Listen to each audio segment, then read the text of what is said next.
ဟာမရှံပိတိဇနနာဟာမမနရဘုံကဝံဟာမမတုရူပရူပဟာမမဝရလက္ခဏံမရှံမရိယဖြစ်မောင်းကိုချေ၍တောပြည့်ကိုခန်းတော်မှာဆန်လျက်တောတံဖြစ်ပြောနမတော်ဤပိဋိဇနနာအသုံးရင်ရင်မမုန်းခြင်းအောင်ပြုံးရွှင်စေတတ်အိုမောင်တော်မြတ်ဖရာ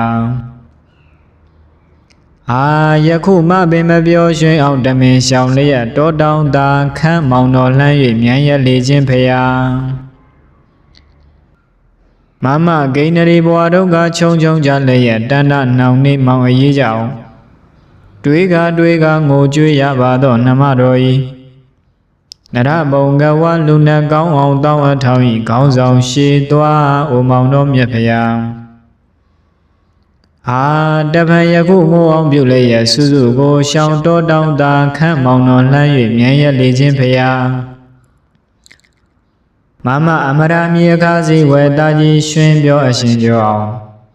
တင်ပေါ်စေမှုကိုကြီး၍ပြုခဲ့ရသောနမတော်ဤ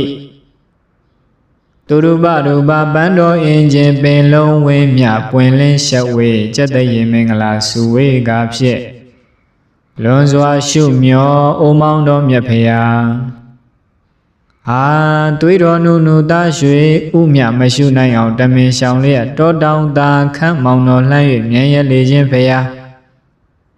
မမလေးအသင်ချေတဟိုဘက်ကမပြတ်နှက်ကိုမောင်တော်ကိုပြုမောင်တော်ရှုလျက်